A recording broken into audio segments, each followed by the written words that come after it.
మీరందరూ ఇంత గొప్ప విజయం ఇచ్చారు. ఇదే నెక్స్ట్ వీక్ లో ఫాలోడ్ బై మా అక్క సినిమా దక్ష వస్తుంది. మా నాన్నగారు అక్క కలిసి యాక్ట్ చేసిన సినిమా. Looking forward. చాలా కష్టపడింది. అందరూ సినిమా అంటే అందరూ కష్టపడతారు అండ్ దాంట్లో ఏ డౌట్ లేదు. అలాగే ఈ సినిమా కూడా అక్క కూడా ఫస్ట్ నుంచి ఎంతో ఇంట్రెస్ట్ తీసుకొని కష్టపడి అండ్ డైరెక్టర్ గారు ఈ రోజు also working so hard. Wishing the team very good luck and all the very best. And ఇందాక మీరు విరాయ్ విరాయ్ అంటున్నారు. అది ఆర్ఐ ఈరాయి కాదు, అది రాయ్.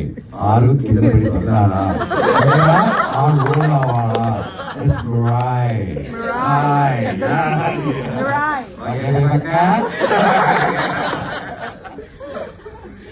సో అందరూ వచ్చి నెక్స్ట్ సినిమా ఇలా మా విరాయ్ బెస్ట్ చేస్తారు. అలాగే నెక్స్ట్ వీక్ దక్ష మూవీ కూడా బెస్ట్ చేస్తారని ఈరోజు నాకు చాలా ఆనందంగా ఉంది. ఎందుకంటే తెలుగు ఇండస్ట్రీలో చాలా రోజుల తర్వాత థియేటర్స్ ఇలా కలకాలు ఆడుతున్నాయి. సుందరకాండ నారా రోహిత్ గారి సినిమాతో మొదలైంది, మంచి పాజిటివ్ సక్సెస్ తో. అలాగే ఫాలోడ్ బై